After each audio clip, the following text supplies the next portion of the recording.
de uma palestra, de uma conferência, eu me vali de duas entrevistas, conferências de um psicanalista italiano que se chama Massimo Recalcati e que, para mim, sintetizou muito do que eu penso sobre o que significa a maternidade e a paternidade. Então, eu vou falar um pouco e vou colocando alguns trechos, né, para ilustrar, porque ele traz muitas ilustrações, né, do significado disso. E aí vou colocando para a gente, pedindo para o André colocar ali. Então, assim, o Máximo Recalcati fala que uma mãe tem basicamente quatro elementos que é onde a maternidade se expressa. Tá? O primeiro deles, e que também deu origem a um livro dele, que o título é As Mãos da Mãe, de 2015,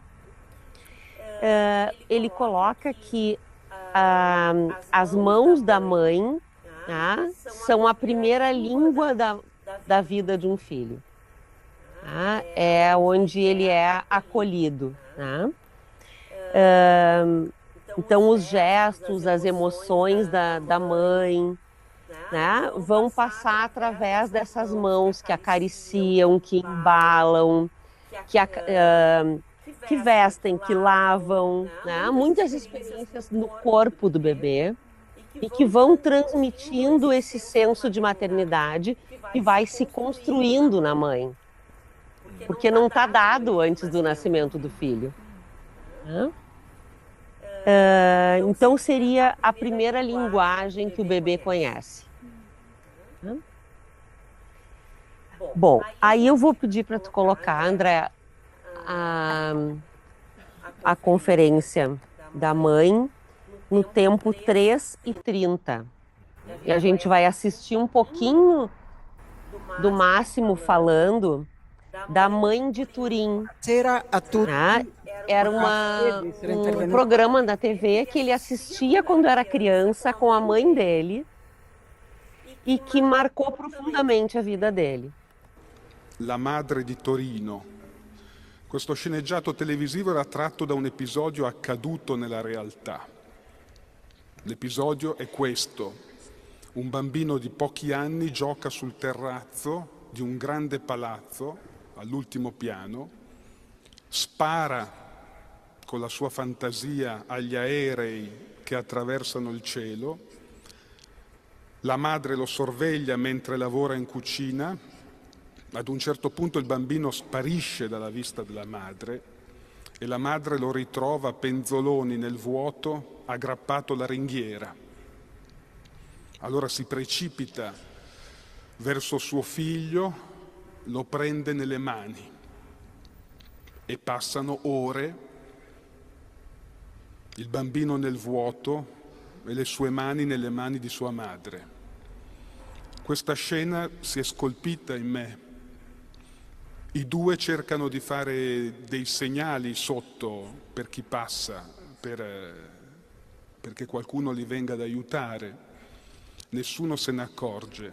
Nella mia memoria questo tempo era un tempo infinito. La madre teneva le mani del bambino che penzolava nel vuoto.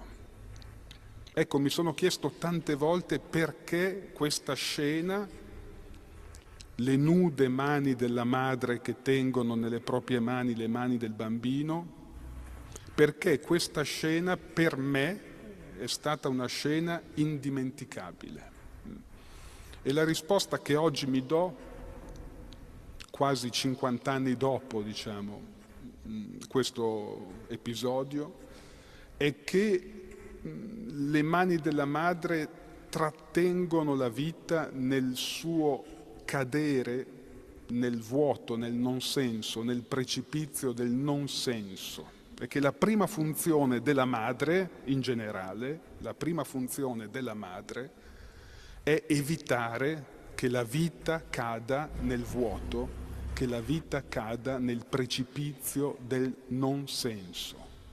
Allora potremmo dire come ho detto in altri libri, che la vita umana non si autogenera, nessuno di noi si è fatto da sé, nonostante quello che dicono alcuni, non esiste autogenerazione. Noi possiamo nella nostra vita evitare di essere padri, madri, fratelli, sorelle, di avere amanti, di diventare mariti, mogli, ma c'è una cosa che non possiamo non essere. Nessuno di noi può non essere figlio. Nessuno di noi può non aver avuto una madre e un padre. Quindi potremmo dire che la vita viene alla vita a partire sempre dall'altro. La vita ha sempre una provenienza dall'altro. Nessuno di noi viene da se stesso. Nessuno di noi viene da se stesso. E io penso che questa è la prima funzione della madre, quello di accompagnare la vita alla vita e di non lasciare la vita sola. La prima funzione della madre che noi troviamo già in Freud, in un passo molto bello di una delle sue prime opere, Freud descrive l'inizio della vita come l'esperienza del grido e la funzione materna come la funzione uso le sue parole, del soccorritore.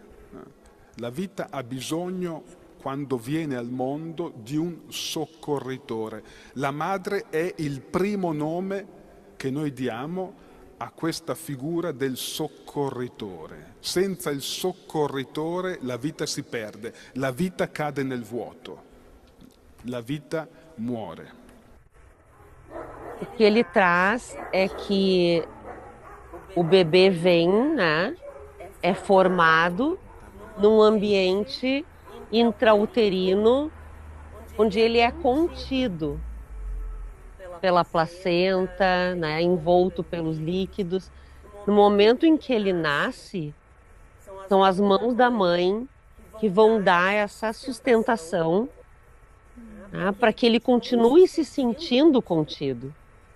Claro, são as mãos, os braços, o corpo, a gente vai ver outras funções, mas esse autor considera que no primeiríssimo lugar seriam as mãos da mãe que fazem essa sustentação para o bebê não sentir que, saindo de um ambiente onde ele estava totalmente contido, ele corre o risco de cair num vazio, tá? De se sentir desamparado em termos psíquicos.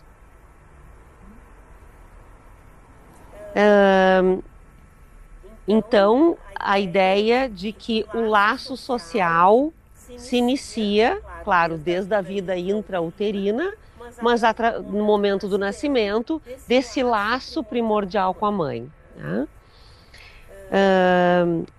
O segundo aspecto que ele vai chamar a atenção é quando uma mãe pega o seu bebê, ela normalmente traz aqui, né? Qual é o aspecto da mãe que entra em jogo nesse momento? O olhar. O rosto e o olhar, né?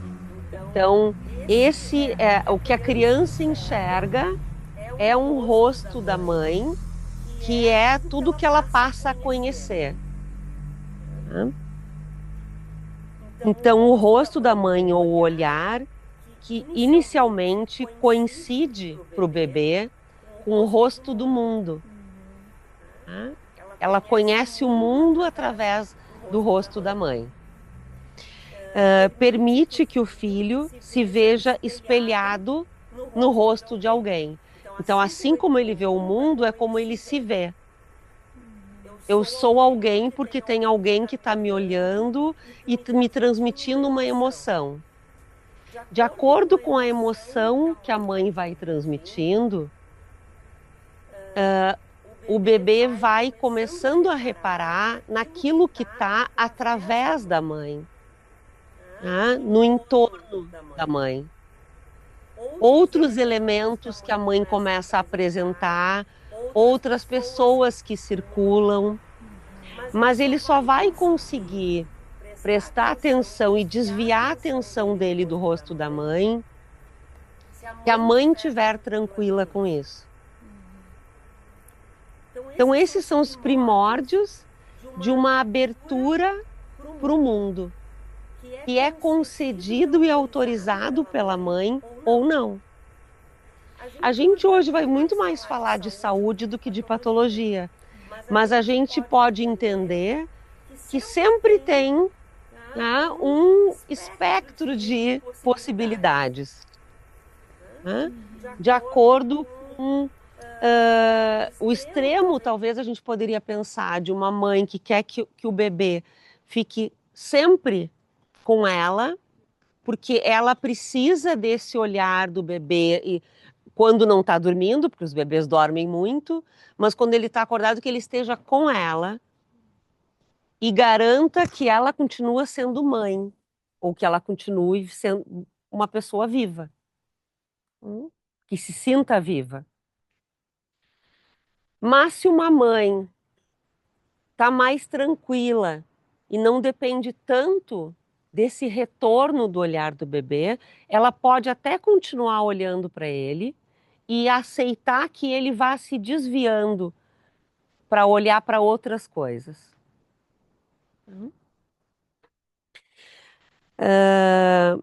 Bom, esse rosto vai dar um contorno, tá, para que o filho se perceba inicialmente numa imagem ilusória de si mesmo, tá, através do rosto da mãe.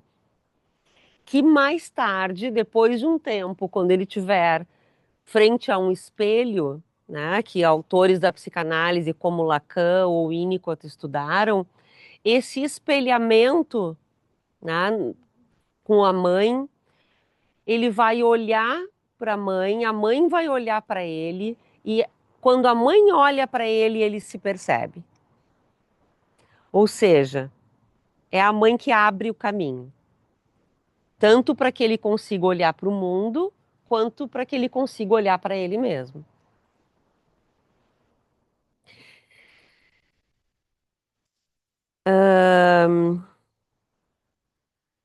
Uma outra coisa que eu acho que é interessante disso é que o nascimento de um filho traz um novo mundo, tá? Traz algo novo, traz uma nova geração, o mundo não vai acabar ali. Tá? Então, a maternidade é, de alguma forma, a continuidade. Tá? As mulheres que vão exercer a maternidade vão ter essa sensação no mundo. Tá? Eu estou no mundo e colocando uma nova geração na vida. E aí a gente pode ir para o segundo trecho.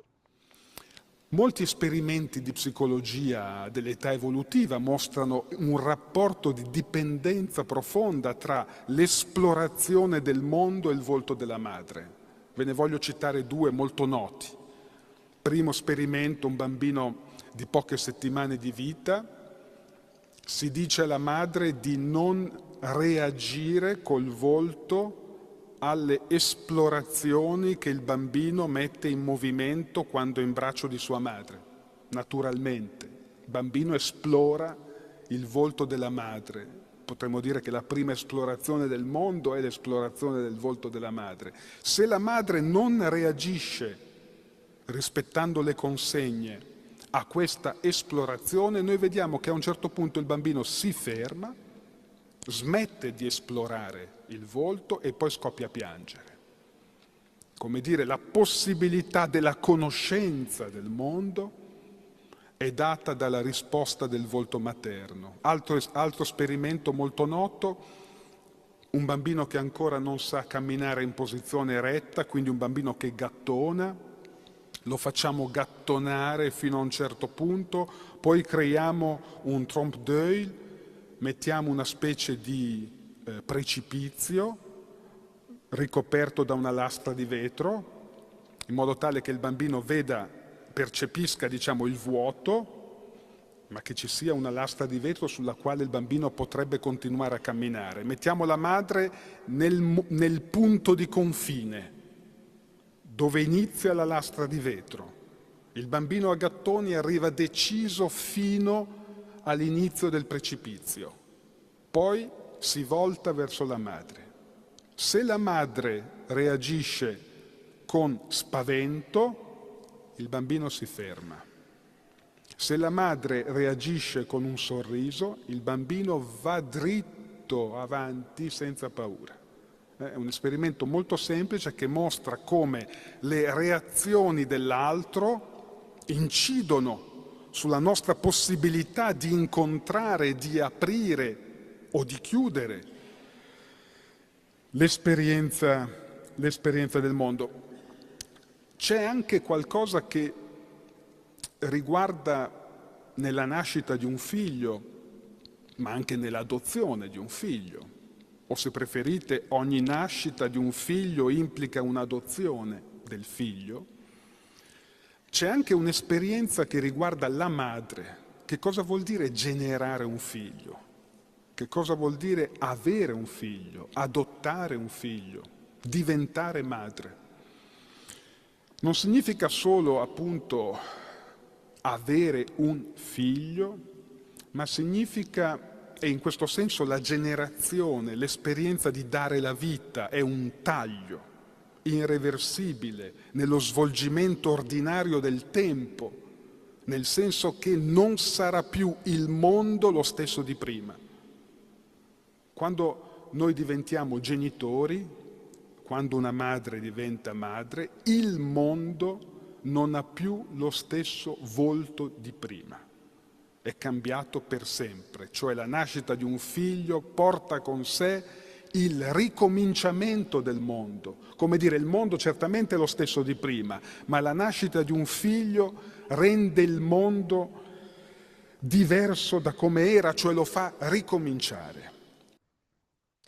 Então, esses experimentos, né, com mães e bebês, mostram essa abertura ou esse fechamento da mãe com relação ao filho estar no mundo.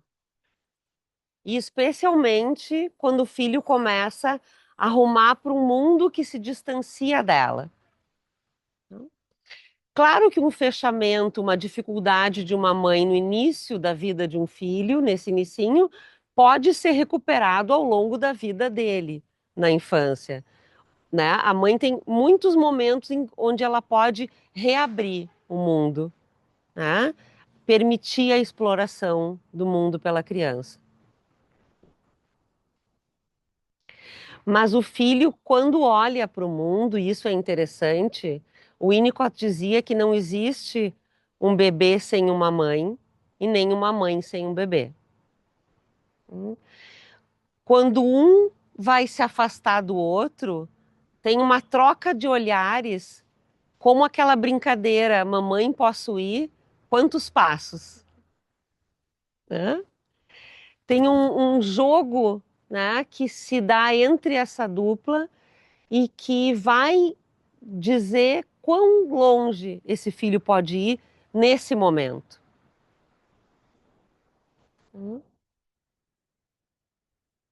Em termos da dupla. Bom, um terceiro elemento, então, da função materna seria o seio. Muito explorado por autores como a Melanie Klein, né?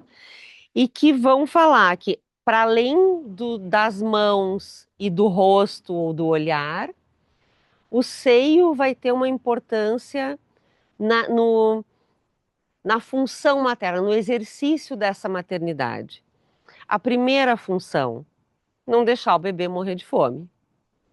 Né? Então, a primeira função é nutritiva. Claro que tem mães que não vão amamentar, mas vão amamentar com leite que não é seu. Não vão amamentar com o seu leite. Né? Mas dar o alimento para um filho, né? Ou seja, amamentar com leite próprio ou outro, é uma função que primeiro vai tornar o filho vivo. Né? Ele vai permanecer vivo. Que seria a mãe-seio. E a segunda função que é talvez tão importante quanto a necessidade da alimentação, que é transmitir o amor materno no gesto da amamentação. Então, ver o filho sendo amamentado, sendo nutrido, né, adormecer no colo, relaxar o corpo, né, é um ato de amor, né, quando a mãe consegue estar conectada com esse bebê. E aí tem o ato da presença. Essa função materna se manifesta na presença da mãe, no corpo da mãe, com o corpo do bebê. Há uma relação entre dois corpos onde se transmite o amor. Não mais a contenção para que ele não se sinta desamparado e caindo num vazio. Tá? Não só o espelhamento, onde ele começa a ter uma ideia imaginária de que ele existe, mas agora esse sentimento que é sofisticado, que é a transmissão do amor. E que também não é algo que está presente na mãe antes dela se experimentar amamentando o seu bebê.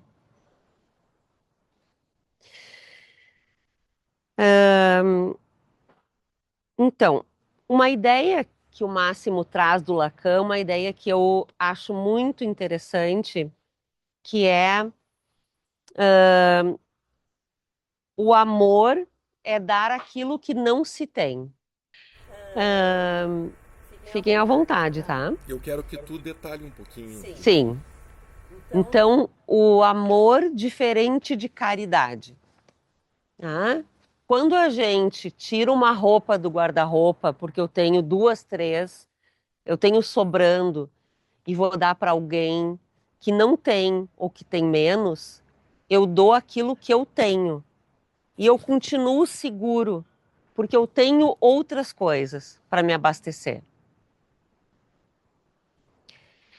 Quando eu dou amor a alguém, como o gesto da maternidade, eu dou algo que eu não tenho e que pode me faltar.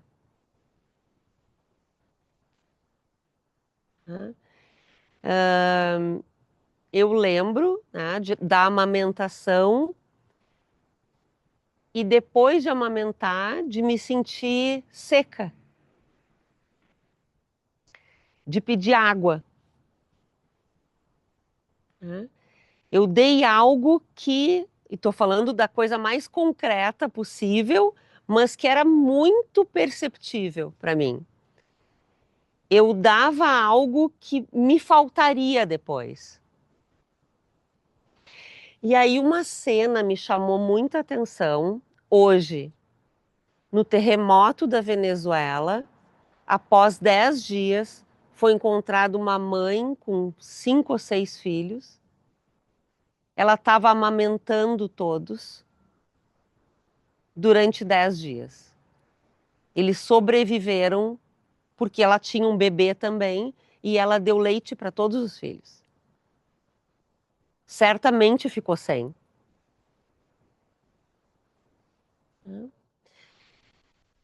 Então, eu acho interessante essa ideia, né, de que amar é dar o que não se tem para dar.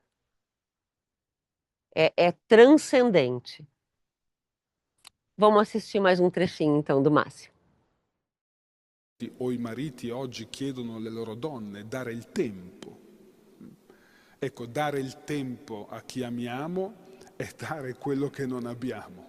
O per esempio, quando due amanti si incontrano dopo un tempo di separazione, la domanda che solitamente si produce dell'uno verso l'altro non è certamente sull'oggetto. Cosa mi hai portato? Cosa mi dai? Ma è ti sono mancato?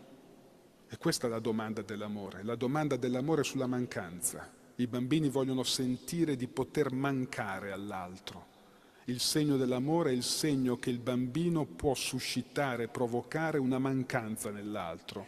È quello che spiega la grande passione dei bambini per il nascondino.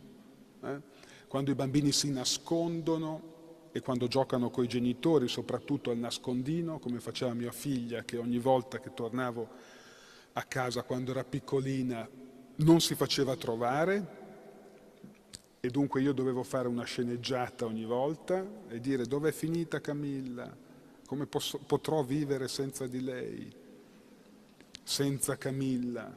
E quando lei sentiva me affranto, percepire la sua mancanza, che ha scavato in me una mancanza, appariva come una regina. Potremmo dire che il gioco dei bambini rispetto al desiderio dell'altro è il gioco della sparizione e riapparizione, e che molti dei litigi che attraversano le famiglie, soprattutto con bambini piccoli, vanno interpretati sempre così, come il gioco della sparizione, riapparizione. Fanno un test sul genitore per vedere quanto mancano al genitore, quanto riescono a scavare una mancanza nel cuore dell'altro. É interessante, né? Ela aparece quando se dá conta que a falta dela gera uma falta no pai. E essa brincadeira é típica das crianças, né? De se esconder para serem encontradas, mas também para perceberem que a ausência delas causa um vazio, né? Um desespero, uma falta nos pais. Como eu vou viver sem esse filhinho? Bom, e o quarto elemento, talvez o mais complexo de todos, é a ausência da mãe. Não é mais o corpo, as mãos, o rosto, a presença através da amamentação. Muitos autores da psicanálise, o Máximo fala de uma forma que eu achei muito bonita. A mãe deve oferecer a sua ausência para a criança.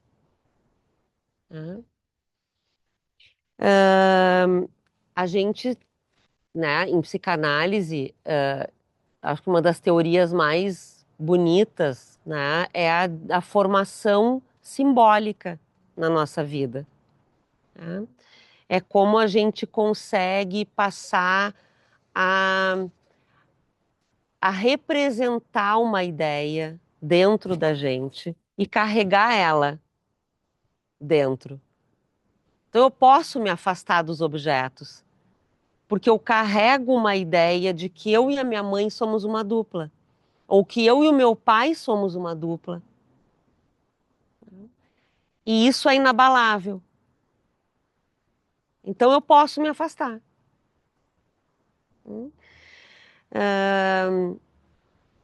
O simbolismo é o que vai fazer com que a gente consiga metaforizar, entender que uma palavra contém muitos significados, depende de como ela é usada.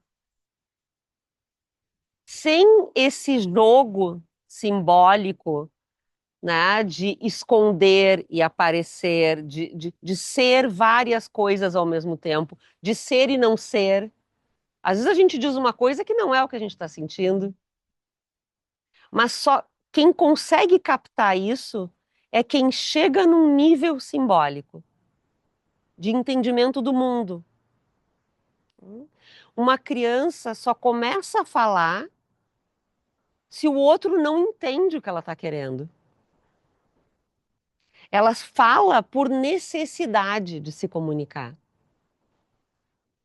e de ser entendida. Se o ambiente entende tudo sem que ela fale, ela não fala. Essa é a função da mãe de oferecer a sua ausência.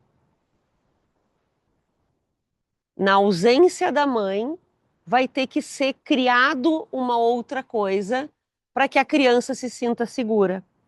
Essa outra coisa é uma imagem da mãe, é uma representação da mãe dentro dela.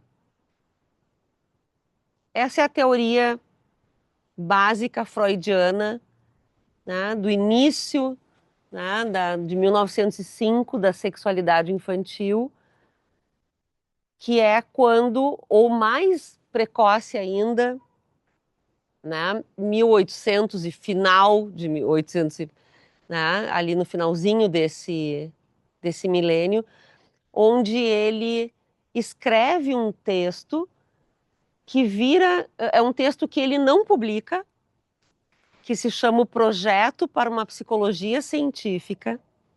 Ele não publica. Quem vai publicar depois da morte dele é a Marie Bonaparte, que ficou com esse texto, né, e que ajudou Freud a sair de Viena, né, para se proteger contra o nazismo. E ela publica esse texto dele. Nesse texto, ele fala de uma função específica da mãe quando acolhe, né?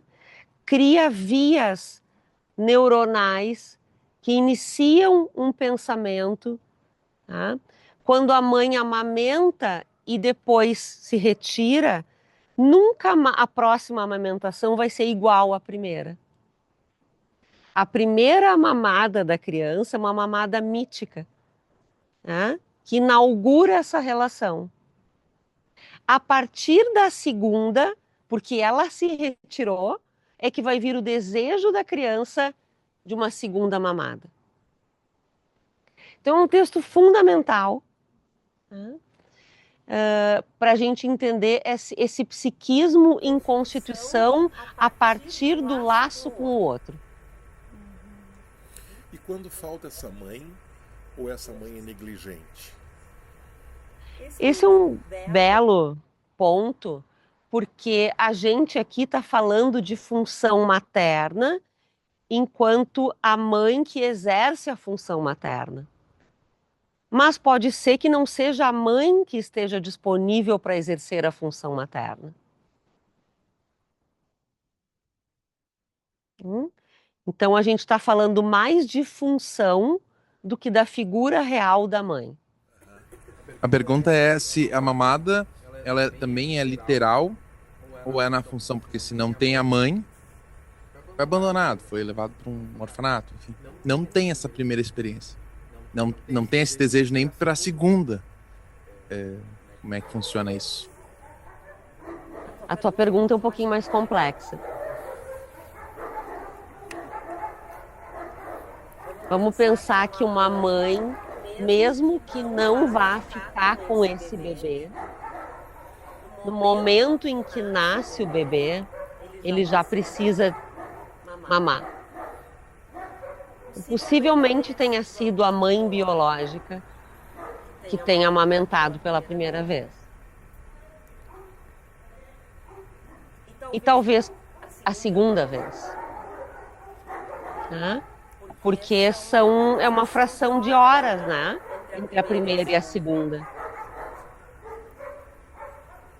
Se a gente entender que um bebê é um sujeito muito pequeno, não cabe tanto leite, que a mãe vai amamentar a cada 2 ou 3 horas, esse inicinho vai ser vivido, possivelmente, com a mãe biológica.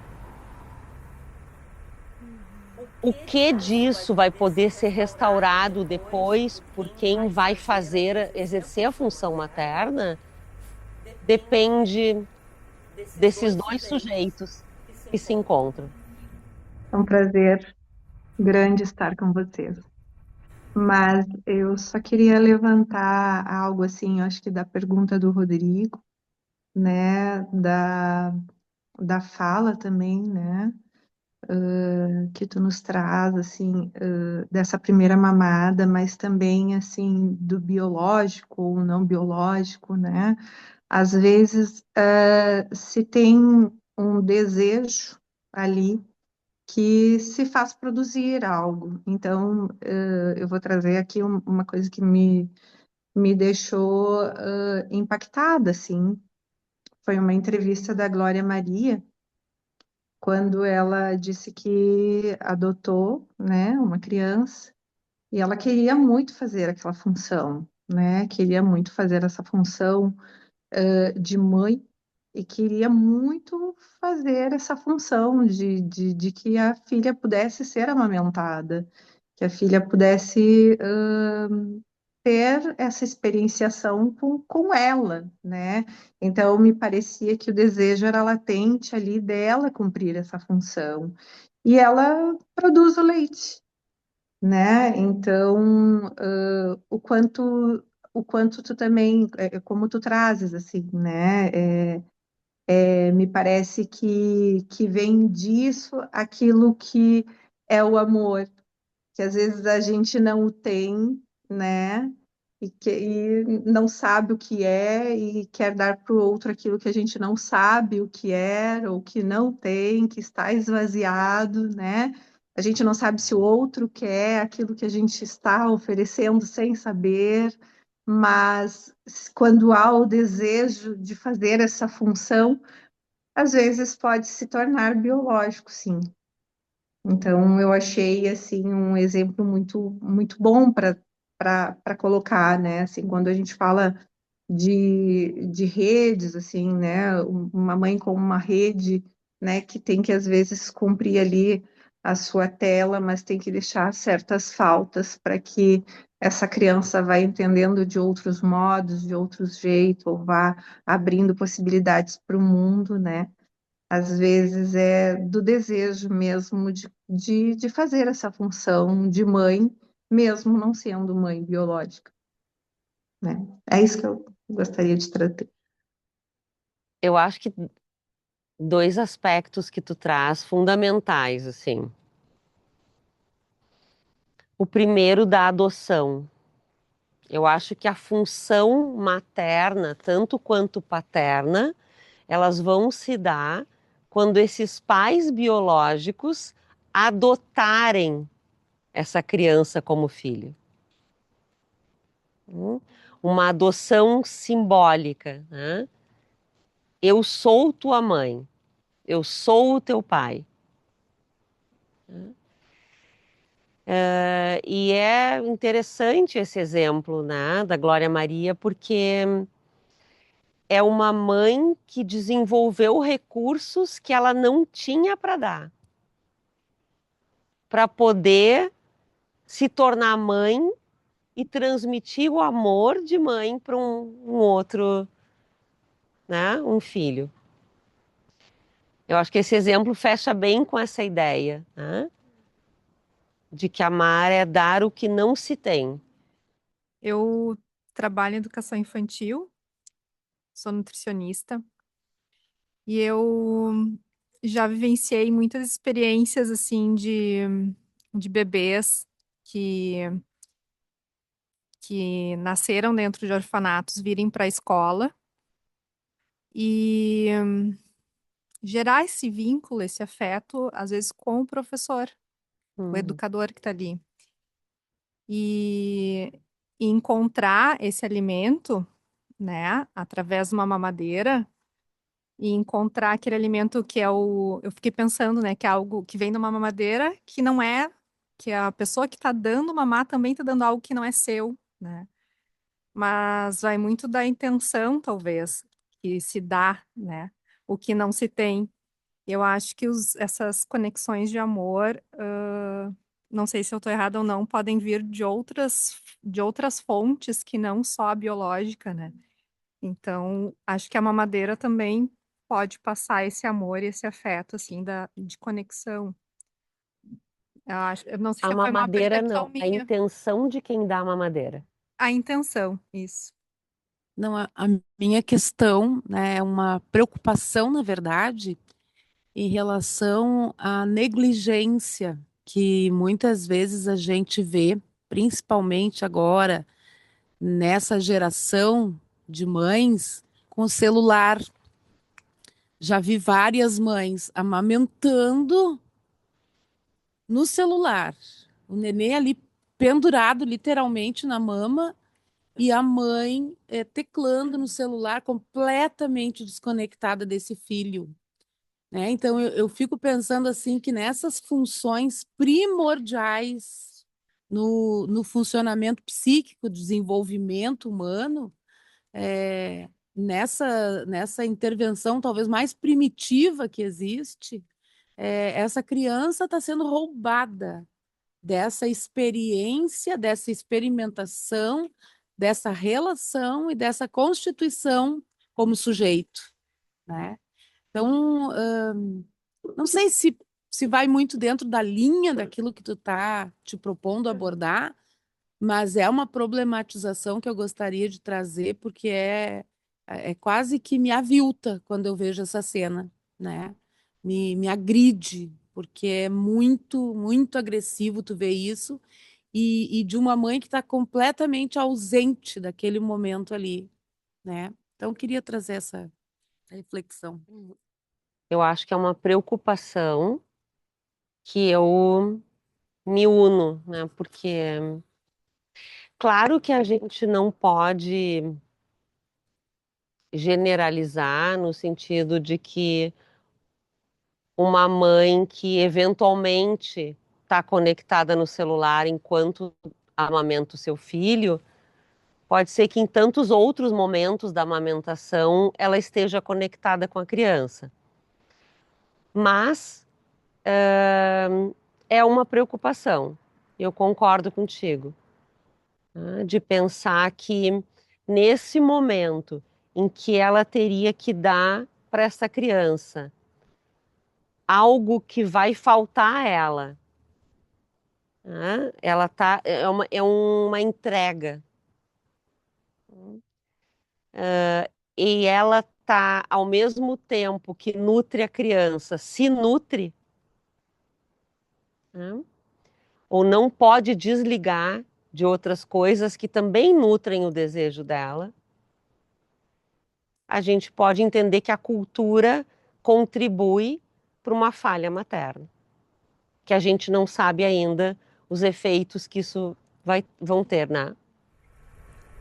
Imaginar o filho que está vindo é um processo inevitável na vida dos pais, né? Então se fala do bebê imaginário, né, no psiquismo da mãe ou dos pais. Quando nasce essa criança, uma autora que eu acho bem importante, que é a Pierre Lanier, uma francesa, ela fala que quando a mãe começa a falar para esse filho quem ele é, como que ele é, com quem que ele se parece, o que que ela imagina que ele vai ser no futuro, ela transmite uma história para ele. E isso ela chama de violência primária estruturante. Apesar de ser violência, é estruturante. Tem esse paradoxo. Por que violência? Porque invade o psiquismo de uma criança e fala para ele quem ele é, a que linhagem ele pertence, a que família ele pertence, quais são os valores dessa família. Tudo isso é transmitido, tá? Onde não há nada, ou há muito pouco. Quando a criança começa a crescer, né, o bebê começa a se desenvolver, explorar o mundo, se diferenciar, se afastar, os pais vão conhecendo quem é esse bebê e essa criança. E todos, inevitavelmente, vão ter a tarefa de se haver com um luto, mais cedo ou mais tarde. Isso quer dizer que todos vão passar por isso? Não. Isso vai chegar para todos, porque a criança vai se expressar. Vai ter uns que vão dizer, não, não é isso. É outra coisa. E vai ter os que vão ir descobrindo, tu age de tal forma, tu te comunica de tal jeito, diferente do que eu imaginava. E vão desconstruindo esse filho idealizado na mente dos pais para tomar contato com essa criança do jeito dela. Isso é a saúde. Quanto aos bebês neurodivergentes, eu acho que existe o luto, como vai existir para pais de qualquer criança, mesmo neurotípicas, mas também existe uma outra coisa que é feita nesse momento, né, logo após o nascimento, alguns meses, que são profissionais que ajudam a mãe a se conectar com o filho, independente de como o filho vai se desenvolver. Pode existir uma desconexão inicial e que pode ser facilitada por um profissional. Então, esse eu acho que é um grande trabalho, né, de a Lasnik. Ela é brasileira e mora há muitos anos na França e se dedica a este trabalho, muito precoce. Quer dizer que o filho vai ser neurotípico? Não. Quer dizer que essa mãe vai se conectar com esse filho. E vamos ver o que acontece. Pode ser que ele consiga conectar algo que estava desconectado dentro dele. Pode ser que ela vá ter que daqui a pouco fazer o luto por quem ele vai ser, típico ou não típico. Eu acho que uma coisa interessante na maternidade e na paternidade, mas na maternidade eu acho que é mais precoce, nada está dado no momento em que uma mãe decide ter um filho solo ou um filho com um pai. Nada está dado. Ela não sabe que mãe ela vai ser, porque ela nunca foi. E mesmo que ela já tenha sido, ela não sabe que mãe ela vai ser daquele filho. É uma relação sempre singular. Não vem numa cartilha. Exato. Então, assim, fechando o tema da ausência, que eu acho que gerou, né, esse debate rico, quando uma mãe consegue se ausentar, né, se separar um pouco do filho e deixar. Porque a gente está numa época que também tem as babás eletrônicas. E aí a mãe não perde contato nunca. Então, até que ponto alguns recursos, né, hipermodernos facilitam para a gente? Porque uma mãe que leva acoplado nela, ou se ela vai para o banheiro, ela bota a câmera do filho dormindo, pode ser. Ela vai para a cozinha, ela bota a câmera do filho. Ela não se ausenta. Ela continua cuidando do filho o tempo inteiro.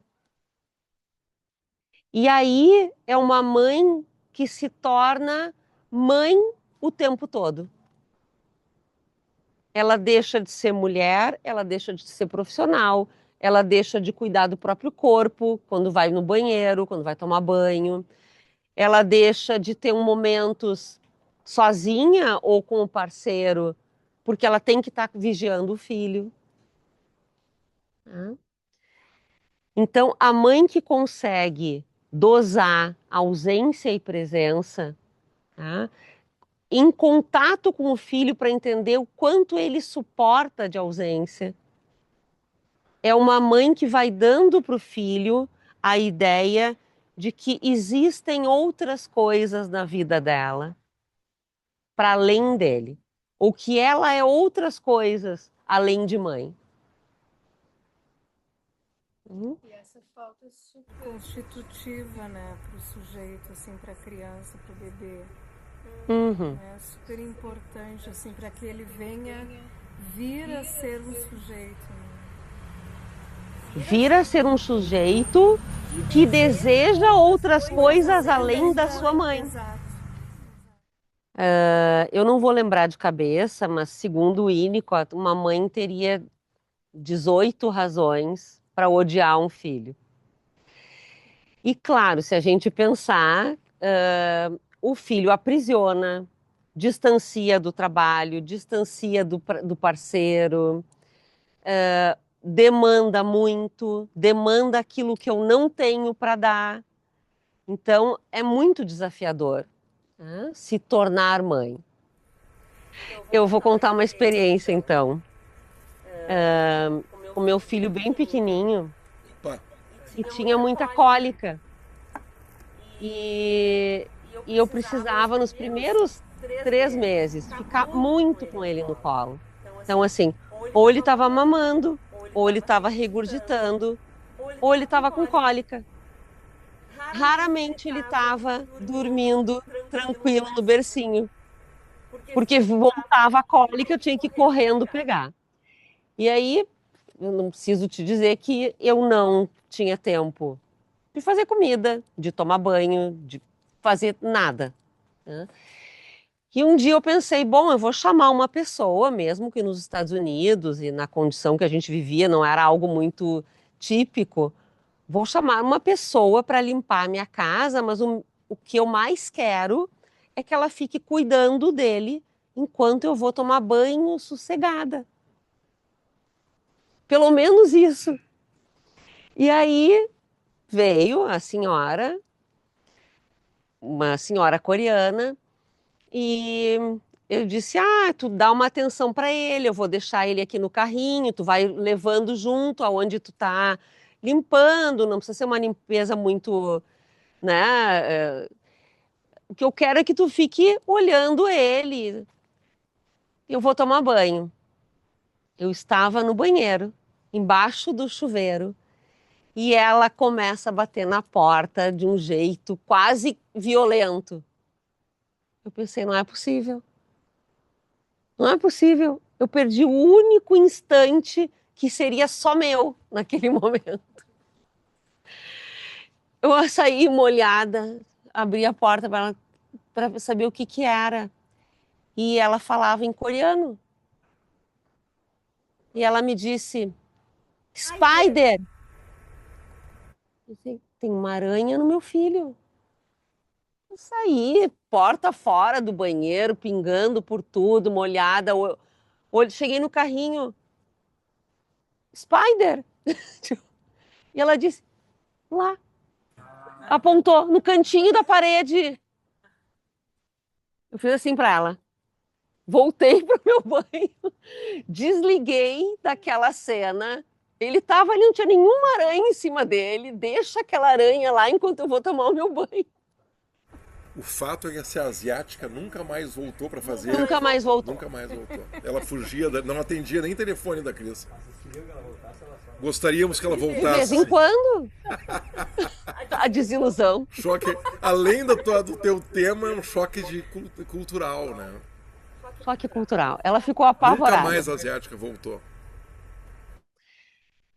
Enfim, uma cena tragicômica desse ódio que se tornou consciente nesse momento. Ou seja, muitas vezes é consciente. E outras nem tanto. E claro, em casos mais graves, tem mães que deixam o filho na lixeira e vão embora. Não para de chorar. A mãe enlouqueceu com isso. Ela não se deu conta que ela não consegue atender. Aí a gente está falando de patologia, né? A que deixa na lixeira, o pai que espanca, que abusa. Aí a gente está falando de patologias muito sérias, muito graves, né? Bom, vamos passar então para o desenho. Este desenho Quarto tratto della que o André madre vai colocar, ele foi encomendado para um evento de psicanálise, onde a gente chamou um psicanalista uruguaio para falar sobre o ritmo na vida psíquica. E quando se fala da mãe oferecer a ausência, entra em jogo o ritmo de afastamentos e de reaproximações. né, de acordo com o que a mãe capta que o filho é capaz de suportar. Tem crianças que abrem um berreiro depois de um tempo, não suportam esse momento de estar sozinho. Outras vão chorar por muito tempo, a mãe pode não entender e não voltar, a mãe pode ter abandonado, eles podem ter ido para um hospital, eles vão chorar até perder a esperança, né? E aí também a gente está falando de uma patologia no bebê, né? De um quadro, né, sintomático que ele vai fazer porque ele não espera mais a chegada do outro, né? Que é o que o René Spitz, lá nos inícios da psicanálise infantil, chamou de depressão anaclítica. É uma depressão primária, né? Onde se deixa de esperar, se deixa de desejar que o outro volte. Também indo para um extremo da patologia, né? Esse desenho foi o logo dessa jornada, que se chamou O Ritmo na Vida Psíquica, e foi pedido, então, para o Milton Matos fazer um desenho, um logo, que ele criasse algo que desse a entender que essa vida tem um ritmo. Poderia ser um ritmo de uma mãe embalando. Mas eu mostrei para ele uma foto, né? Que era eu empurrando o meu filho num balanço de uma pracinha. E a foto capta o momento que ele está aqui. As minhas mãos estão sem ele. Ele está um pouquinho distante, sorrindo e olhando para fora, não para a mãe. Desse desenho surgiu dessa foto surgiu essa imagem. Dado, tu tá ali, ó. E dessa imagem surgiu um poema, então, do Vitor Guerra, um psicanalista que infelizmente não está mais conosco, mas que olhou para essa imagem e era um cara também muito criativo, muito inspirado e criou um poema para essa imagem.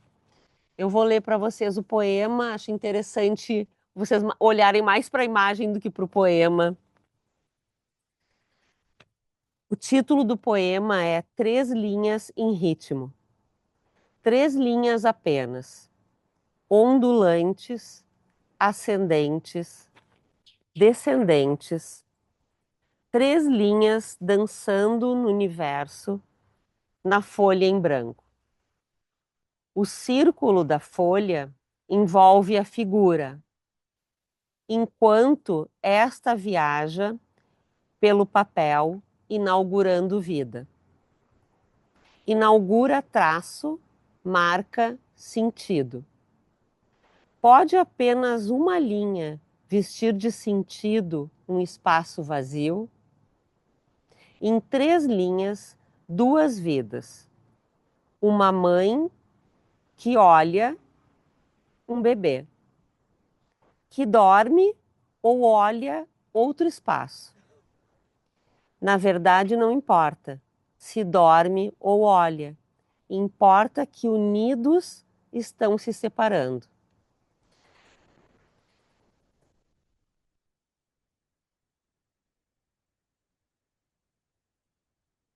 Não é fácil nunca.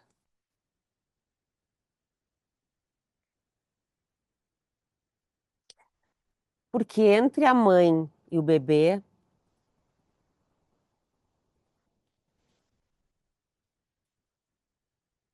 existe um espaço em branco.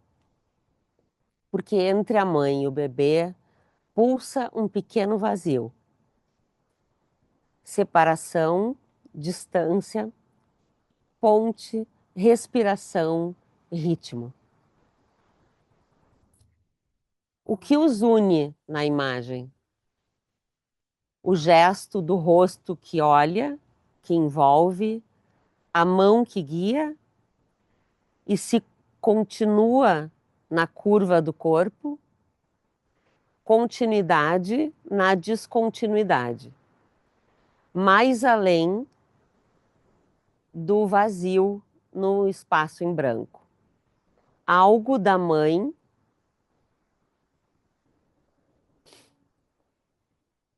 se continua. A ondulação de um ritmo aberto ao outro que espera desejante. Fora do quadro. O pai.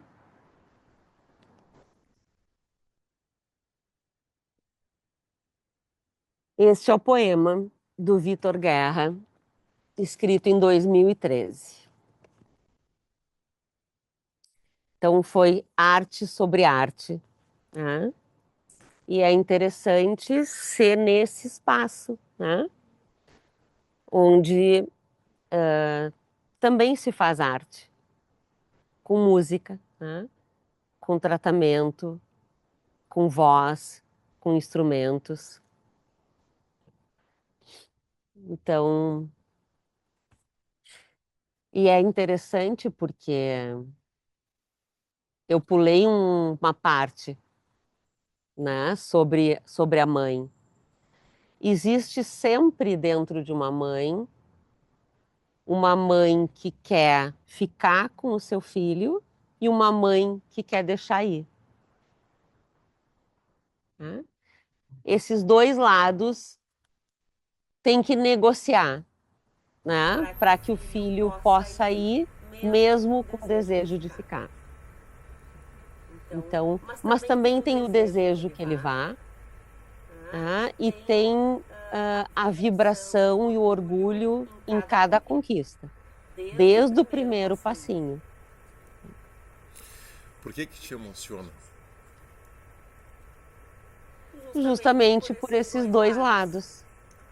Porque eu acho que tanto o desenho quanto o poema falam de um espaço que tem que ser construído emocionalmente. Intraútero não existia esse espaço. E não é porque uma criança nasce que esse espaço está definido. Ele pode estar definido biologicamente. Porque a criança precisa crescer. Primeiro, ela precisa sair do útero, porque ela vai morrer se ela ficar dentro. Ela não cabe mais nesse espaço. E depois, porque ela vai começar a caminhar, porque ela vai começar a falar e porque, inevitavelmente, ela vai ser do mundo. Então, uma outra coisa que ele fala do amor, e ele fala na paternidade, mas serve para ambos, é que o filho requer um amor do tipo desse que se dá ao que não se tem, um amor que é ilimitado, sem qualquer possibilidade de reivindicação de posse. O filho não é dos pais. E isso é algo a ser construído. Ele traz uma metáfora, uma figura, que é a mãe crocodilo. Para o Lacan, a mãe crocodilo é a mãe que quer abocanhar e trazer o filho para dentro de si novamente. Então, entre a mãe crocodilo e a mãe que aceita perder o filho, ir perdendo, né? Não significa perder dentro dela, mas permitir que o filho se afaste. Tem sempre as duas coisas, né, em quantidades variáveis. Eu só queria pedir, eu estava analisando uma coisa, o finalzinho, quando falo, o poema termina esse pai, qual a pontuação? Três reticências? Interrogação. Ah, você consegue repetir só esse finalzinho para eu entender? continuidade na descontinuidade. Mais além do espaço em branco, algo da mãe se continua. A ondulação de um ritmo, aberto ao outro, que espera desejante. Fora do quadro, o pai. Ah, E claro que aqui ele não está obrigada. falando novamente do pai necessariamente real, físico, né? Mas é um outro que espera essa criança. Pode ser a companheira da mãe, pode ser o companheiro do pai que está maternando, um que está maternando e o outro que está aguardando a maternagem e espera o filho. Pode ser um avô que a mãe encontra como possibilidade de um terceiro entrar nessa relação.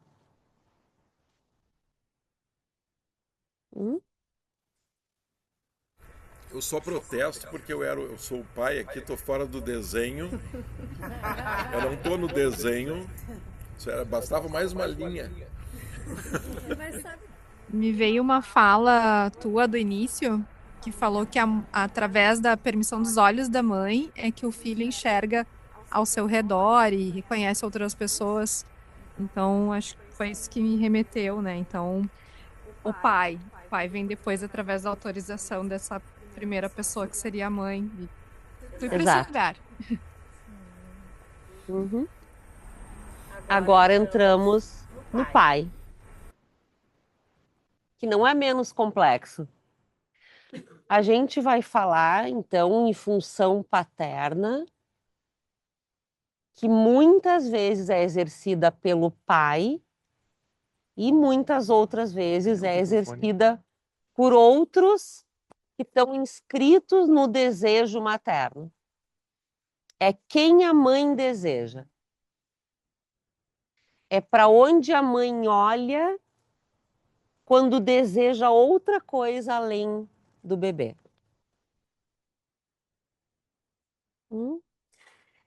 Então, a essência da paternidade, para além do espermatozoide, né, da questão biológica, está nesse reconhecimento do filho simbólico. Quando o pai sente que ele pode dizer para esse filho: eu sou teu pai. Agora comecei a chorar, não vou parar mais. Né? Tu és meu filho, tu és meu herdeiro, tu vai me levar contigo, né, para a próxima geração. A vida não acaba em mim. Não é menos complexo, né? Não é só porque contém o espermatozoide que eu admito ele simbolicamente como meu herdeiro, como meu filho. É um ato muito mais emocional do que biológico. Assim como a mãe que nutre com o seio, que alimenta, mas se ela não der amor junto com esse alimento, esse filho não se sente saciado psiquicamente. Ele vai crescer. Ele vai crescer. Mas ele não vai se sentir amado por alguém, libidinizado. Ele não vai desejar a vida, porque tem alguém que não desejou exatamente a vida dele. Estava ali cumprindo uma função biológica. Então, é o desejo da mãe pelo filho que faz o filho desejar a vida dele. Assim como o pai. É o desejo do pai em ser pai desse filho que vai fazer com que esse filho se sinta filho desse pai. Então, para o Freud, o pai vai simbolizar a lei. para além de desejar o filho, ele vai entrar como alguém que vai romper aquilo que a gente viu na imagem. Então, requer algo de uma agressão, mas agressão como pulsão de vida. Assim como a mãe exerce uma violência primária quando diz para o seu filhinho que não é alguém ainda, tu é parecido, tu tem o narizinho do avô, o pé da mãe, a orelhinha do pai. Eu acho que tu vai ser um ótimo pintor. Ele não sabe nada, mas tudo aquilo ele está absorvendo. Invade, porque entra pelas palavras da mãe, e aí é uma transmissão, apesar de falada, é uma transmissão inconsciente. O filho ainda não tem um consciente para processar isso, mas ele está recebendo coisas.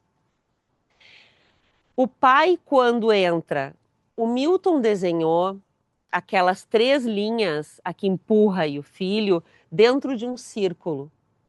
Uma pena que quando eu fotografei, eu não fotografei o círculo. O pai vai tratar de romper essa bolha.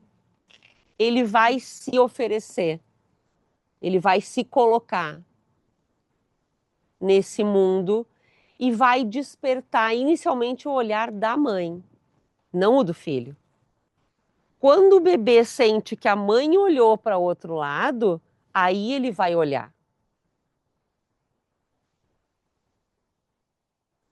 Então o pai vai entrar na medida em que a mãe permite essa entrada.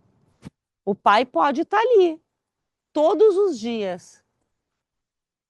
Se a mãe não olhar para ele, como um outro que atrai o olhar dela, como um outro que ela deseja, não vai se dar essa função de corte. E o pai não vai trazer a lei para essa dupla. Essa dupla vai continuar grudada. E esses espacinhos que a gente vê no desenho, ao invés de irem se alargando, eles vão se fechar. Que era o que tu estava falando antes. E é uma dupla onde o pai ou um outro fisicamente podem estar ali, mas não vão conseguir entrar. Então, a função do pai é, de alguma forma, seduzir a mãe para que ela olhe para esse terceiro e, de alguma forma, ele vai entrando na vida desse filho, desejando ter contato com esse filho.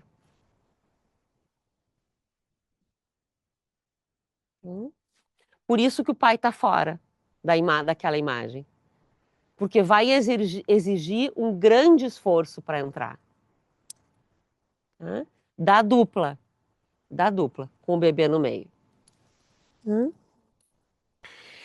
Então, quando o pai entra, ele amplia o campo dessa família, ele amplia os horizontes de possibilidades, tanto da mãe quanto do filho, mas ele delimita um outro campo, onde ele é a margem.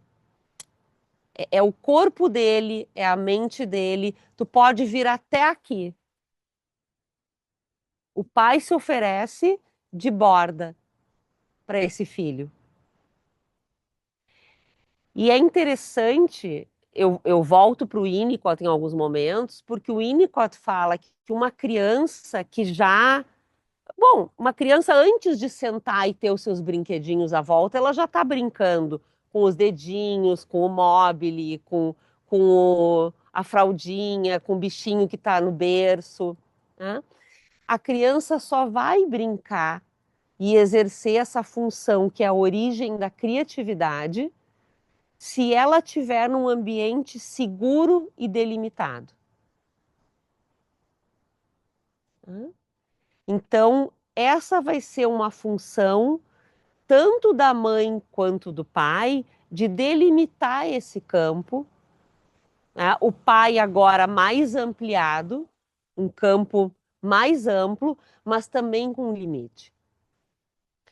O Freud e o Lacan vão dizer que o pai impede o incesto, mas o incesto não é exatamente a relação sexual, mas impede que se perpetue essa vida que começa a precisar de outras coisas, que não só mais da mãe.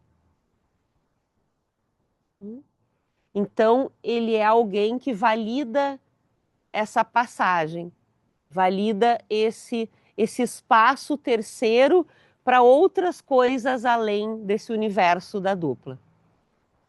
Que o filho já vislumbrava, né? Quando eu falei do rosto da mãe, quando o filho olha para a mãe, ele já vislumbra, ele já intui que tem outras coisas para além da mãe. Mas ele ainda está precisando estar em dupla para se sentir vivo, amparado, né, reconhecido. Quando o pai entra, ele concretiza. Realmente tem outras coisas aqui e outras coisas que agora eu vou querer conhecer. Eu não sei se vocês percebem, tem aqueles carregadores de bebê, as faixas, ou não me lembro como é que era o nome do que eu usava, mas era uma coisinha que com um canguru que amarra atrás também, enfim, tem vários tipos. Inicialmente, a mãe carrega o bebê olhando para dentro, até para proteger de muito estímulo externo. Daqui a pouco, a mãe sente que ela pode carregar esse bebê já com as perninhas pelos buracos, os bracinhos, mas olhando para fora. Esse é o momento onde ela está embalando para fora, deixando o bebê olhar para o que está além da dupla. E esse é o momento da entrada do terceiro. Esse é o momento que ela vê o pai. Que ela vê a mãe olhar e se encantar para outras coisas também. A mãe não quer mais também ficar só olhando para dentro dessa bolha. A mãe também já começa a olhar para fora e o bebê se autoriza também a olhar para fora. Então não é uma coisa que acontece de repente, senão seria traumático. As coisas não caminham separadas, né? Os processos do corpo e os processos da mente. Quando uma criança senta, ela consegue ter uma outra visão do mundo. Quando ela engatinha, ela começa a explorar o que tem para além, né, desse cercadinho tão pequenininho, né, onde ela estava antes. Quando ela caminha, ela vai mais longe ainda. Então, psiquicamente, os processos vão acompanhando a maturação do corpo. Que quem dá abertura para a inscrição desse terceiro é a mãe. Né? A partir da sua configuração interna, né? De uma vez ter... a gente entra num outro tema, né? Mas é da aceitação da castração. Uma vez que essa mãe triangulou na sua origem infantil, né, e pôde aceitar o lugar de um terceiro excluído, de alguém que não é completo, que não vai ter tudo, que não vai ser tudo, e que vai ser sempre um ser faltante, ela vai permitir a entrada do outro. E um outro que não é igual a um outro homem. É um outro. É um outro porque desperta o desejo dela. Essa é a característica mais importante do outro, né? É despertar o desejo da mãe. Que a mãe não seja absorvida, né, na maternidade a ponto de não conseguir retornar o seu olhar, o seu desejo para outras coisas novamente. É sempre desafiador, né? Porque ter que se alienar, como tu disse, né? Ter que se alienar de tudo, metaforicamente, né? O Winnicott usa uma expressão que é um adoecimento saudável, né? Em prol de se conectar com esse outro que está vindo. Se a gente pensar na palavra adoecimento psíquico, é sempre desafiador sair de um adoecimento psíquico, né? Então, assim, tu mergulha profundamente, não tem garantia nenhuma que tu vai conseguir voltar à superfície para respirar outros ares novamente, né? Claro, o que garante é a vida pregressa dessa mãe. É se ela um dia foi uma filha que foi colocada nesse lugar de muita importância para alguém, né? Daqui a pouco de uma importância relativa, porque outras coisas da vida entraram na vida da sua mãe, e ela precisou trabalhar, né? Ela precisou se esforçar para criar representações mentais dessas primeiras inscrições a ponto de se sentir segura para ir adiante. Esse trabalho psíquico é um trabalho que a criança faz sozinha, se sentindo acompanhada por uma marca, por uma roupa que tem o cheiro da mãe, e depois por uma imagem mental de uma mãe que acolhe.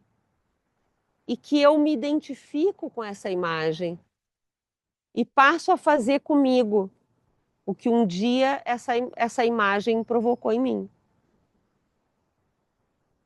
Mas isso tudo é uma criação. E antes de eu sentir que eu faço comigo, tem uma grande teoria que é a do objeto transicional. Que o bebê, quando se apega a um bichinho, a uma fraldinha, o coelho da Mônica é a expressão mais clara da cultura, né? É com ele que ela enfrenta o mundo e bate em todo mundo, né?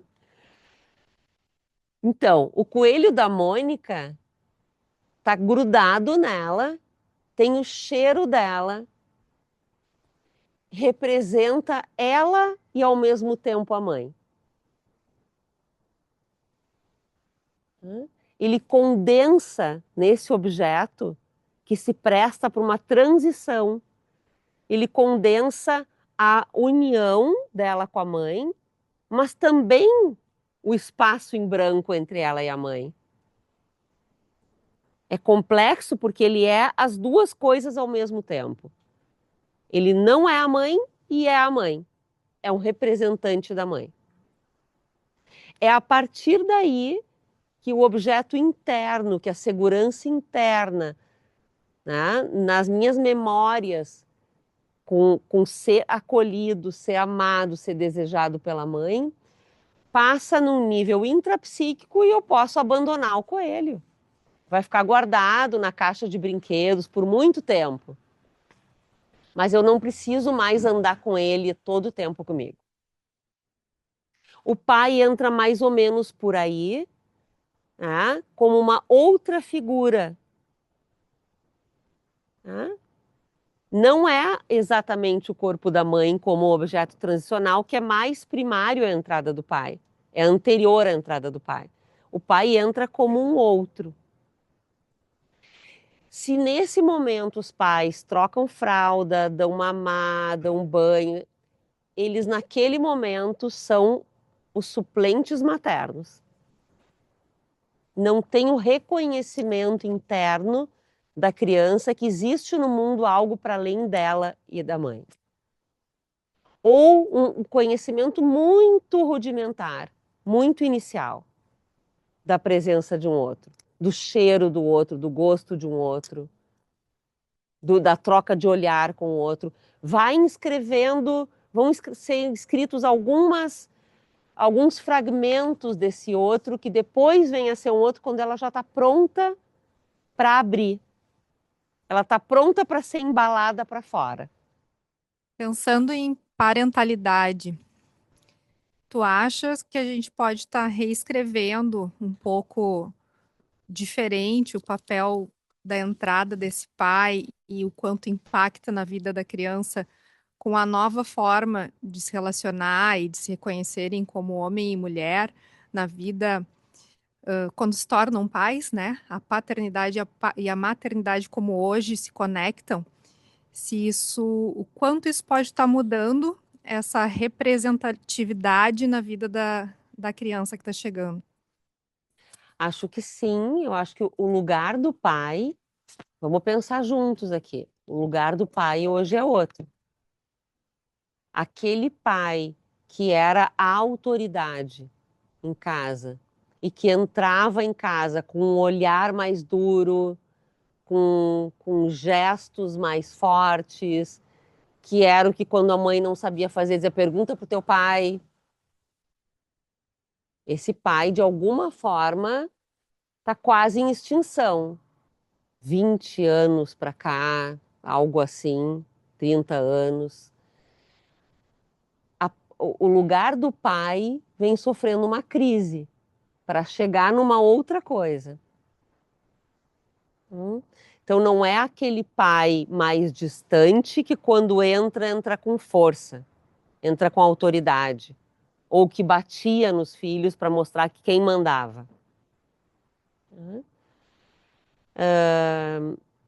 A divisão de tarefas, ela se dá muito mais na prática hoje do que se dava antigamente, quando o pai era a autoridade.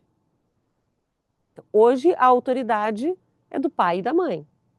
Hoje se fala mais em parentalidade do que na mãe que é doce, que acolhe, e do pai que é a autoridade. É quem sempre vai dizer o que é justo, o que não é justo, o que é certo, o que é errado, o que pode, o que não pode. Nesse momento de transição de lugares, a mãe continua com as suas funções e entrou mais no universo paterno, de também fazer uma função paterna de corte, de limite, né? E o pai vem se questionando, né? Há mais de 20 anos, qual é o meu lugar? E aí os homens vão tateando e vão tentando, né? Ampliando espaços, então olhando para um filho bebê, reconhecendo as necessidades de um filho bebê, atendendo muitas vezes as necessidades de um filho bebê, de troca de fralda, de dar mamadeira, né? De acalmar. E o que hoje se fala, e era o próximo ponto, e que eu já vou antecipando, é que do pai autoritário, muitas vezes se percebe a autoridade tendo migrada para o filho. Então, quando os pais estão na dúvida ou confusos, é o filho quem decide. Quem é que eu quero agora?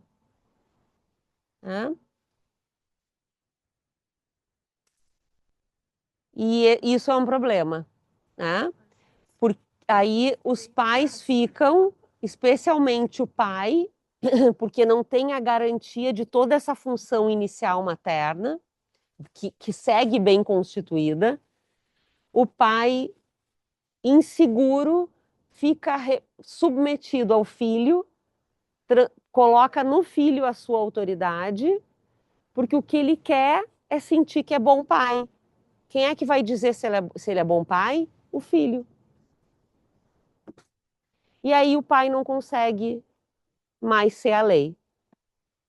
Quando o pai cai nessa armadilha, que para ser um bom pai, eu preciso atender às necessidades e aos desejos do filho, porque daí ele vai me retornar, ele vai me reconhecer como um bom pai. Aí a gente está falando de um pai que ficou tão inseguro que precisa atender a uma necessidade narcísica própria, não é nem para o mundo, mas eu preciso ser reconhecido por alguém como bom pai. E a validação acaba vindo do filho. Esse eu acho que é a complexidade paterna dos nossos dias. Quando o pai, para se sentir sendo pai e bom pai, precisa que o filho diga: eu te amo, tu é um ótimo pai, precisa abrir um sorriso quando ganha presente. Diferente do filho que é frustrado e que diz: eu te odeio, eu adoraria ter outro pai. Se esse pai já está inseguro, isso desmonta o pai. Ou tenha o potencial de desmontar. Quando eu disse inicialmente que as mãos da mãe são o mundo para a criança, que segura ela, com firmeza, para ela não sentir que cai num vazio, tem a ver com isso. A gente vai falar de uma função paterna. Ma piuttosto quella di unire la legge al desiderio. È un passaggio di Freud che mi ha sempre molto colpito e che ho decifrato solo ultimamente, quando Freud dice: un padre è qualcuno che sa tenere gli occhi chiusi. Un padre è il contrario del grande fratello. Il grande fratello è l'immagine di una legge persecutoria a cui non sfugge nulla, mentre il padre è il volto umano della legge. Il suo compito è umanizzare la legge, e per umanizzare la legge bisogna renderla un po' cieca, non bisogna vedere tutto. Ecco, questa possibilità di chiudere gli occhi rappresenta la maniera paterna di declinare in senso umano la legge. È come dire, la legge che è umana in quanto ospita il perdono. La legge è umana in quanto sa fare eccezione, sa fare delle eccezioni. Non si applica come un dispositivo anonimo, acefalo, automatico. Noi però abbiamo di fronte un problema enorme. Nel nostro tempo sembra che questa alleanza fondamentale di cui il padre è il simbolo tra la legge e il desiderio si sia interrotta. Il nostro tempo è il tempo del divorzio tra la legge e il desiderio, cioè abbiamo un desiderio impazzito, anarchico, dissipativo, che ha rotto ogni legame con la legge. Un desiderio senza legge è un desiderio di morte, direbbe Pasolini. È un desiderio caotico, è un desiderio che perde la dimensione della generatività. Il nostro tempo è il tempo, direbbe ancora Lacan, e lo dice nel 1969, all'indomani della grande contestazione dei figli verso i padri autoritari. Il nostro tempo sarebbe il tempo della evaporazione del padre, cioè il padre, il valore simbolico della parola del padre, la sua funzione viene meno, è evaporata, diventa inconsistente. Abbiamo tante immagini nel nostro tempo di questa inconsistenza del padre. Una, per esempio, è quella che apre uno degli ultimi film di Nanni Moretti, Habemus Papam.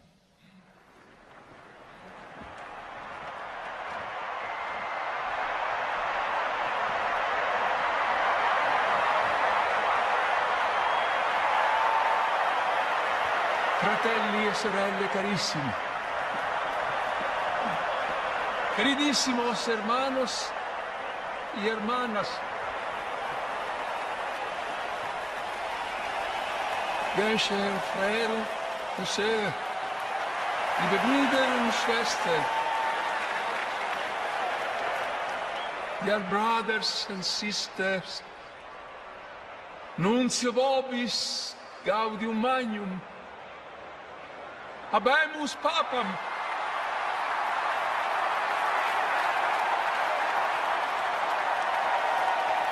Eminentissimum ac reverendissimum.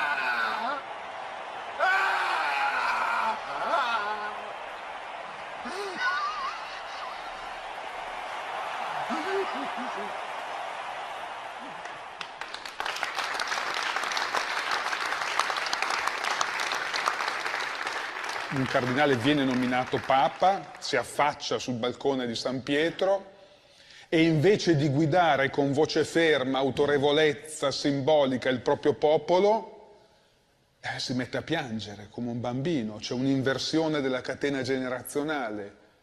Non sono i padri che guidano i bambini, sono i bambini che guidano i padri, si potrebbe dire nel nostro tempo, e in ogni caso nel nostro tempo il balcone di San Pietro, come nel film di Moretti, è vuoto. Significa che il nome del padre non guida più come una bussola infallibile il suo popolo, che c'è un'esperienza di smarrimento che riguarda innanzitutto i padri. Il nostro tempo è un tempo che dissocia la rinuncia dal senso. Non c'è alcun senso nella rinuncia. Ma il nostro tempo è anche il tempo che appiattisce la differenza simbolica tra le generazioni. I padri assomigliano sempre più ai figli, parlano come i figli, si vestono come i figli, giocano con gli stessi giochi dei figli. Anzi, ancora di più, si potrebbe dire che noi siamo di fronte ad una sorta di rivoluzione antropologica, per cui una volta era il figlio che quando veniva al mondo doveva adattarsi alle leggi della famiglia, e oggi invece sono le leggi della famiglia che si devono adattare ai capricci anarchici dei figli, come mostra in modo esilarante questo spezzone di un celebre film di Nanni Moretti.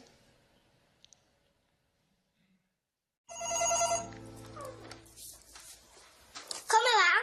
Sara, sono Lorenzo, il papà di Daniele, sì. Ti ricordi? Senti, mi passi papà per favore? Il micio? Come fa il micio? Miau miau. Come fa il grillo? Ma il grillo fa cri-cri, lo sai, no? Sì, sì. No, tu adesso passami papà. Come fa la pecora? La pecora fa be.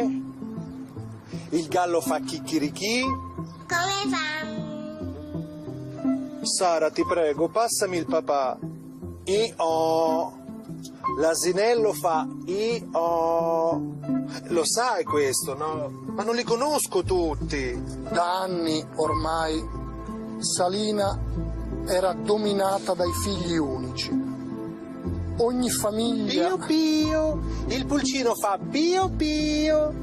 Ogni famiglia aveva un figlio solamente, a cui veniva affidato il comando della situazione.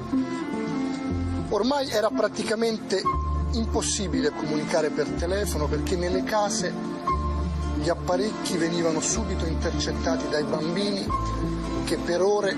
Ciao, sono Rosanna. Mi passi la mamma o il papà? Ci sono? Ah, ti passo papà. Ciao. Paolo! Giovanni! Leandro, mi riconosci? Come mi chiamo? Pronto, chi parla? Io sono Paolo. Come ti chiami? Quanti anni hai? Mi riconosci? Come mi chiamo? Mi chiamo Franca. Come fa il maialino? E l'ippopotamo come fa? La giraffa non lo so. Il maialino. La giraffa non lo so. La rondine non la so. Senti, chi c'è a casa, mamma o papà? Mamma e papà sono in casa, però io adesso ti racconto una favola. Capisci quello che dico?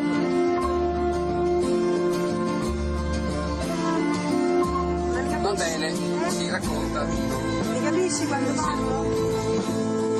I passi la mamma, Guarda la mamma. la maialino.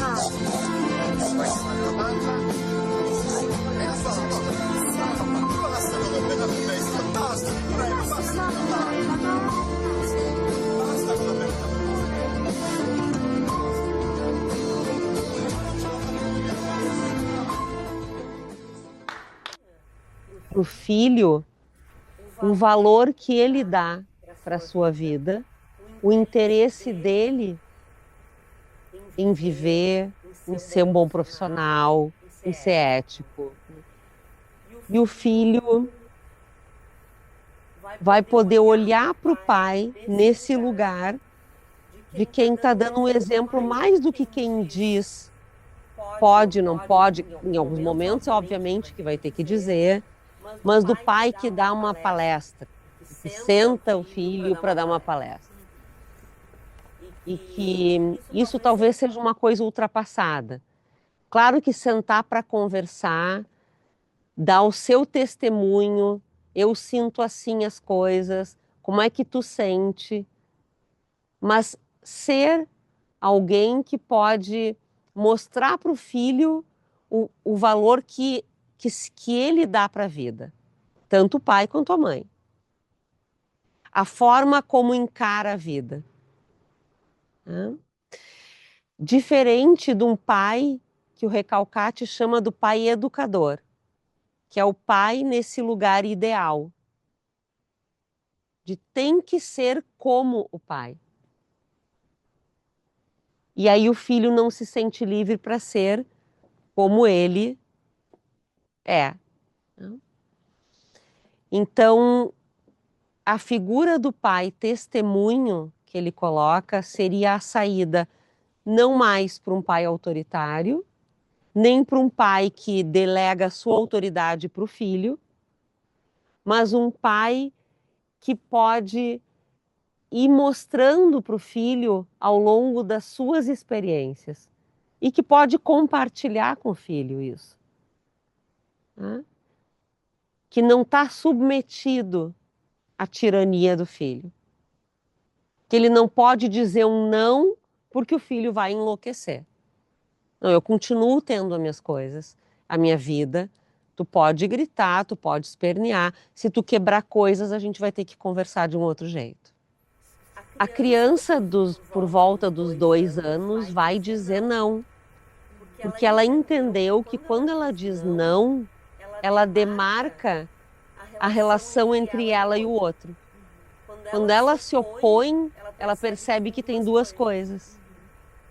O não é estrutural para a criança.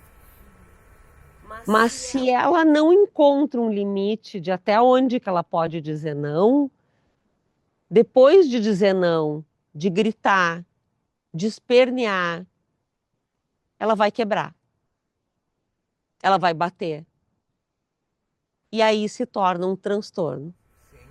Mas quando assim, eu não quero comer essa comida, eu quero comer salgadinho. Ok? Come dessa comida o que tu quiser, mas salgadinho tu não vai comer. Aí tu tá validando o não. Eu não vou comer tudo, tá? Sem pensar no que eu tô comendo, sem poder fazer nenhuma opção, mas eu não posso fazer qualquer opção. Se o adulto começa a ter medo da criança e dá tudo o que ela quer, ela destruiu a função do adulto. Nós vamos concluir com uma última vinheta de onde o Recalcati vai trazer essa convicção e essa função paterna, que então é de adoção do filho, é de poder manter olhos abertos e olhos fechados, não vigiar tudo do filho e, por último, proteger o filho a qualquer custo. E aí a gente vai ver um trecho do filme A Vida é Bela. Siamo in un altro film molto bello intitolato La vita è bella di Benigni, dove abbiamo anche qui un padre che non è più il padre della gloria, il padre del nome, il padre della potenza, della parola e della mano, no? Ma è un padre che mostra tutta la sua vulnerabilità, ma al tempo stesso la sua responsabilità illimitata nella protezione, nel riparo della vita del figlio. Achtung! Achtung! Ruhe! Gibt es hier einen Italiener, der Deutsch spricht? Che ha detto? Cerca uno che parla tedesco, spiega tutte le regole del campo. Che sei tedesco? No.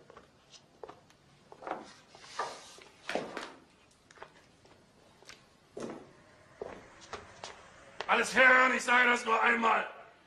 Comincia il gioco. Chi c'è, chi non c'è, non c'è. Ihr seid nur aus einem einzigen Grund in dieses Lager transportiert worden? Si vince a 1000 punti. Il primo classificato vince un carro armato, vero? Um zu arbeiten.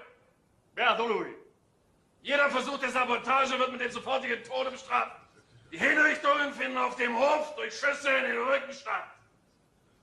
Ogni giorno vi daremo la classifica generale da quell'altoparlante là. All'ultimo classificato verrà attaccato con un cartello con su scritto asino, qui, sulla schiena. Ihr habt die Ehre, für unser großes deutsches Vaterland arbeiten zu dürfen und am Bau des Großdeutschen Reiches teilzunehmen. Noi facciamo la parte di quelli cattivi che urlano. Chi ha paura perde punti. 3 Grundregeln solltet ihr nie vergessen. Erstens, versuche nicht zu fliehen. Zweitens, folge jedem Befehl ohne Fragen. Drittens, jeder Versuch eines Aufstandes wird mit dem Tod durch Erhängen bestraft. Ist das klar?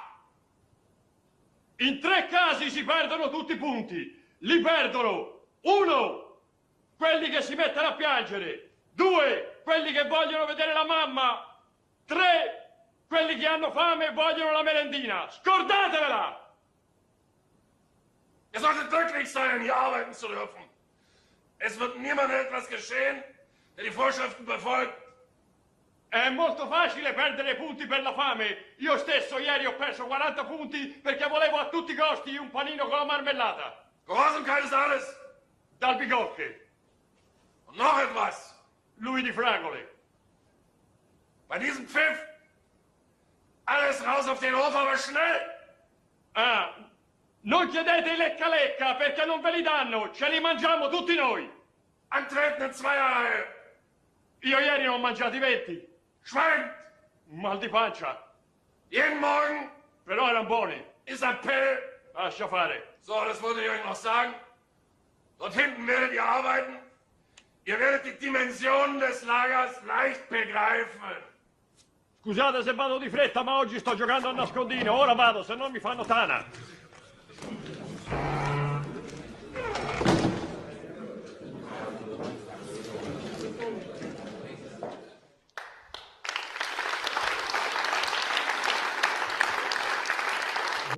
É uma entrega incondicional, né? Eu acho que esse filme do Bellini é lindíssimo, né? A Vida é Bela. Como um pai numa miséria humana de uma guerra consegue proteger simbolicamente o psiquismo do filho. Né? Eu acho que fala desse ingrediente do amor, né? Ele dá o que ele não tem, que ele nunca imaginou que teria. Ele cria algo que ainda não existia, né?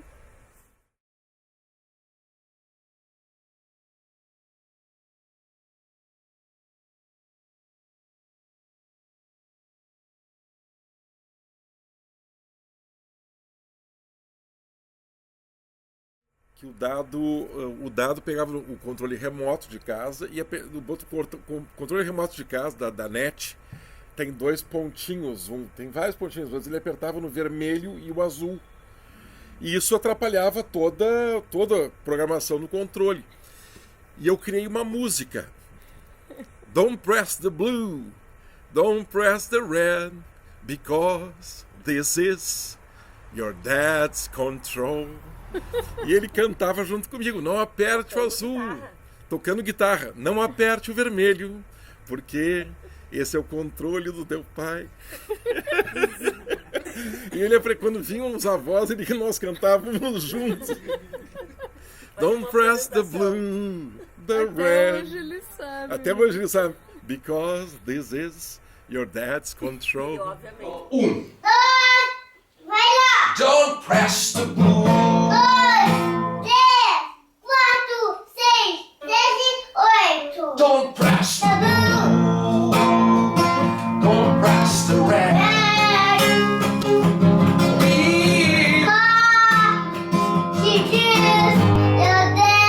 Control. Mais uma. Don't press the blue. Don't press the red. Because hello, this is your dad's control.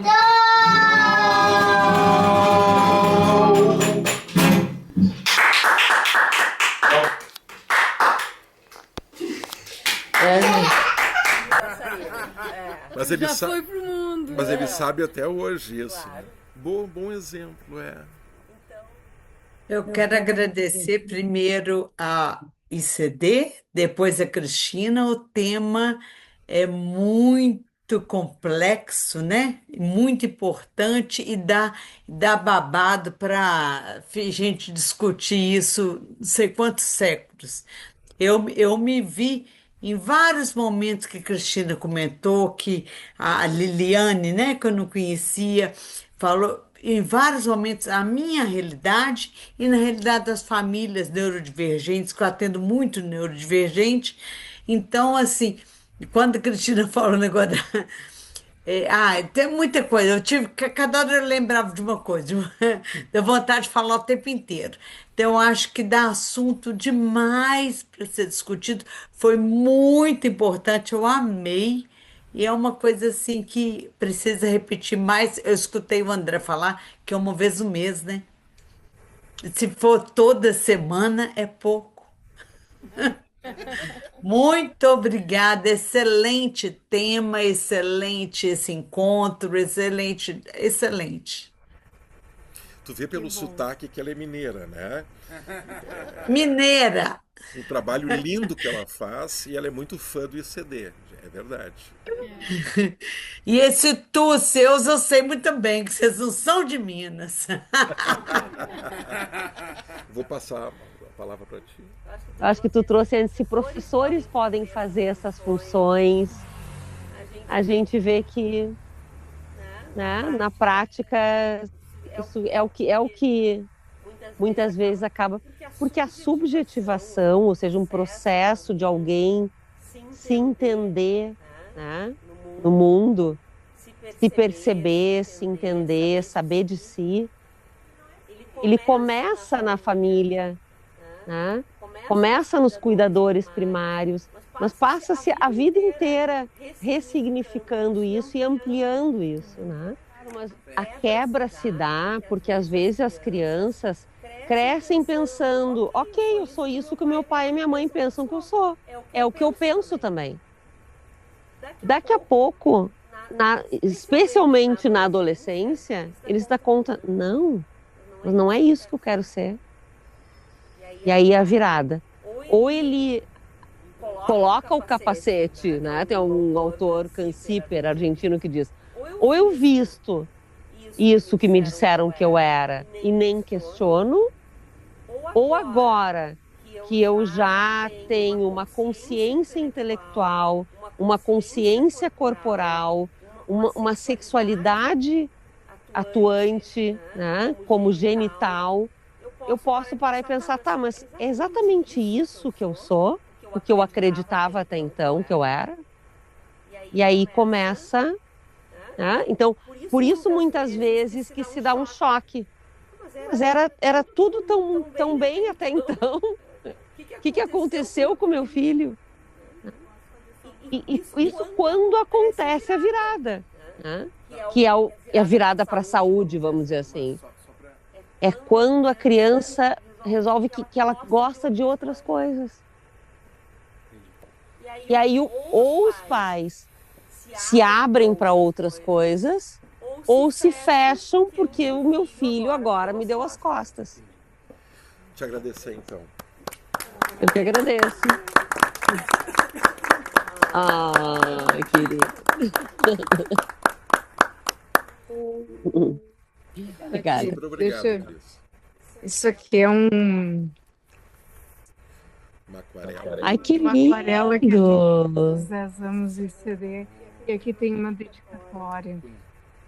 Sua fala nos convidou a olhar para os vínculos familiares com mais profundidade e reconhecimento, tanto as marcas que recebemos, quanto as possibilidades de transformação que construímos ao longo da vida. Foi um encontro que despertou reflexões, emoções e, sobretudo, a esperança de que compreender nossas heranças é também um caminho para ressignificá-las. Muito obrigada pela tua presença acolhedora, pela escuta sensível e pela riqueza das suas contribuições. Eu que agradeço.